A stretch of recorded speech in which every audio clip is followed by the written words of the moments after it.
So let's set the stage. The book of Isaiah closes with God's promises and warnings. By this point, Israel has gone through cycles of rebellion, exile, and restoration. God, through Isaiah, is pointing beyond just their immediate struggles. He's painting a prophetic picture of his ultimate plan for the nations. Remember, the Jews saw themselves as the chosen people, but here God begins to widen the lens. He's saying, I'm not just after Israel, I'm after the world. This is revolutionary. Exactly. And that's important to note because the people listening to Isaiah at the time might have thought God's kingdom was exclusive to them. But here, God is saying something radically inclusive, that people from every nation will be gathered into his glory. So now let's read the verse.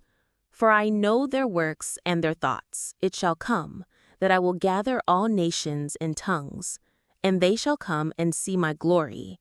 And I will set a sign among them, and I will send those that escape of them unto the nations. And they shall declare my glory among the Gentiles. And I will also take of them for priests and for Levites, saith the Lord. Wow, that's powerful. God is saying, I know the hearts of people, and I will gather all nations. Notice, he doesn't say only Israel. He says all nations and tongues. This verse foreshadows the Great Commission and even Pentecost, where people from every language heard the gospel. It's about God's mission reaching beyond boundaries. Yes, and the shocking part is verse 21. God says he will take people from these nations and make them priests and Levites. Now, in Jewish tradition, only those born into the tribe of Levi could serve as priests. But here, God is saying, I will redefine priesthood. I will raise priests from the nations. This breaks cultural, tribal, and even religious barriers. Exactly. It's a prophecy of the church that the priesthood will no longer be based on bloodline, but on faith in Christ.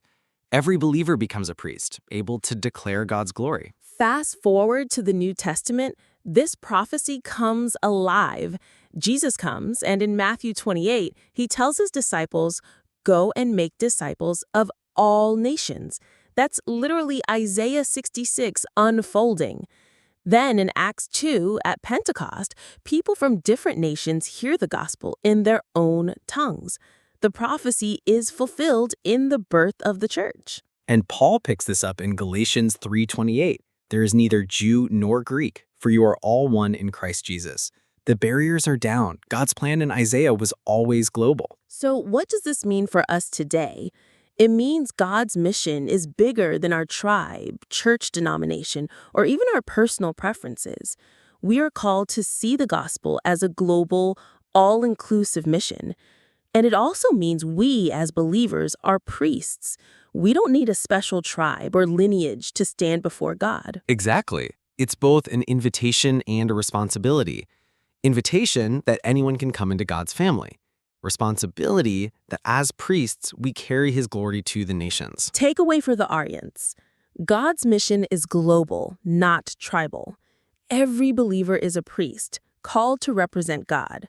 What Isaiah foresaw, we are living in today, the gospel reaching every nation.